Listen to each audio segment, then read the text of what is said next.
Hey guys, how you doing? It's me, Davey Zee.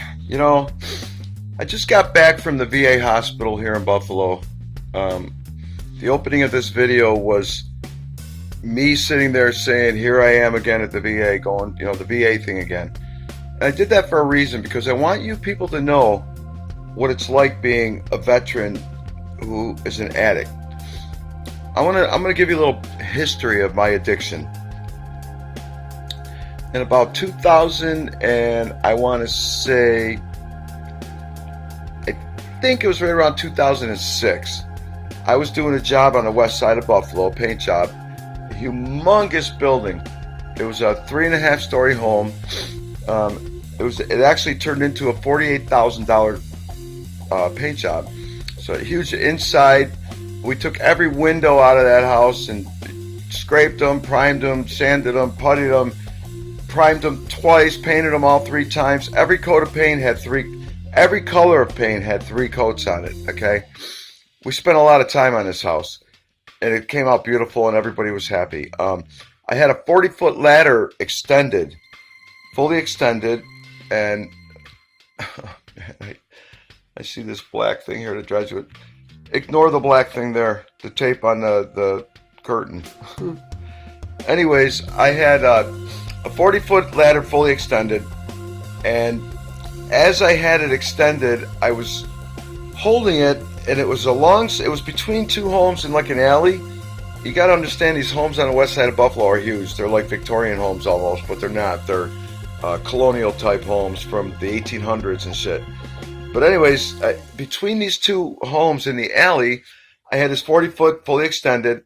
A wind came up and caught the top of it above the home, pulled it backwards, and it tore my pec muscle on me because I was holding it like this, and it tore the pec muscle. So, it hurt. I didn't think anything of it. I went to the doctor about 3 weeks later, and they said, "Hey, too late. You should have came when it first happened. After 2 weeks, we can't repair it."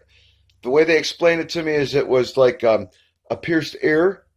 When someone takes an earring out of their ear for so long and it closes up, well, you could just take the earring normally and pop it right back through. Well, that's what happens with my chest. It closes up, it heals up somewhat, and then I do something stupid like lift a ladder again, and it pops out. So that's one problem I have. I gotta stop saying I'm sorry, guys. I don't mean to say and it's just out of habit. I always seem to have forgotten what I was talking about, my addiction.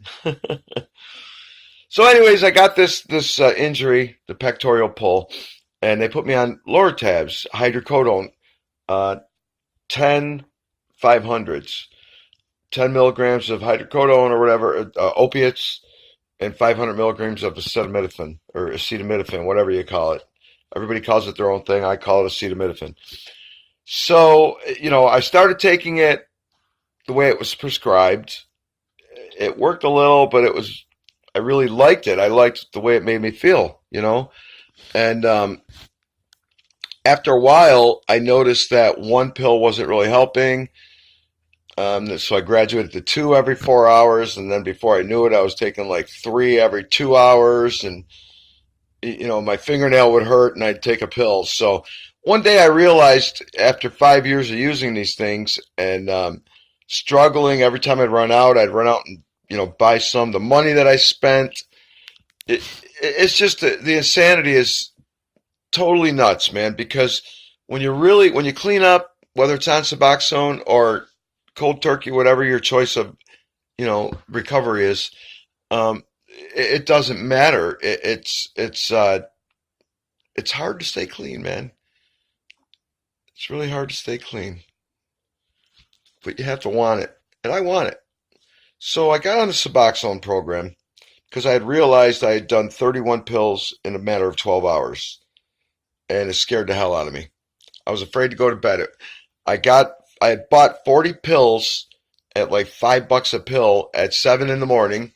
And by 7 at night, when my wife and I were going to bed, I had, I don't know, 11 pills left, 9 pills, something like that. I don't know, but it's all I know is I ate a lot of pills that day in a short time. And I thought, Jesus, man, if I go to sleep, I might OD here. And I don't want to OD.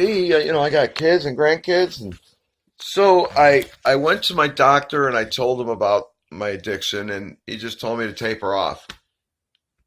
I'm like, you have no clue, man. Taper off. You have no clue.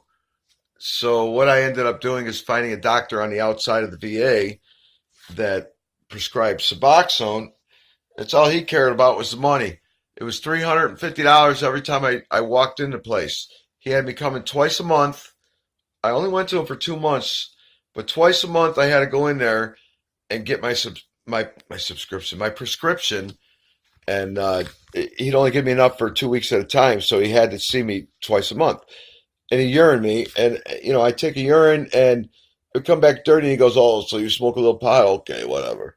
You got to go to group meeting." And I had no idea what he meant about it. I had never been to a group meeting in my life. I had no freaking clue whatsoever. And I went back for a refill in my appointment, and he yelled at me because I didn't go to group. And I just said, "You know what? You're a fucking idiot, man. Sorry, Mom. My mother doesn't like my language on here, so sorry, Mom. I'll try to refrain from the F-bomb." But he was an idiot. It's all he cared about was the money. It was like $700 or $650 a month, and then another $400 for pills. I mean, I'm in like $1,200 a month. I did that 2 months in a row, and it was killing me. So I went to my doctor and I told him my story, and he had found out about a program that they had at the VA that involved Suboxone, and I took him up on it. And I stayed clean for 3 years on Suboxone, and then I gradually weaned myself off. And my doctor at the time, Martinez, he didn't care much. I mean, he cared, but when I got down to like a half a milligram, he just cut me off. I said, "Oh, you're done. You're good. You should be fine now." Well, he was wrong. He was very wrong, and I ended up having to go back and helping myself to a few things on the streets just to feel better. But I managed to find tramadol, and tramadol was able to take the withdrawals away from my withdrawals from the Suboxone and Lortabs. So long story short, I got on tramadol for about 3 months, and I quit that cold turkey. It worked. I got off of the opiates and everything, and I was clean. And then, lo and behold, I had another injury. Excuse me, folks.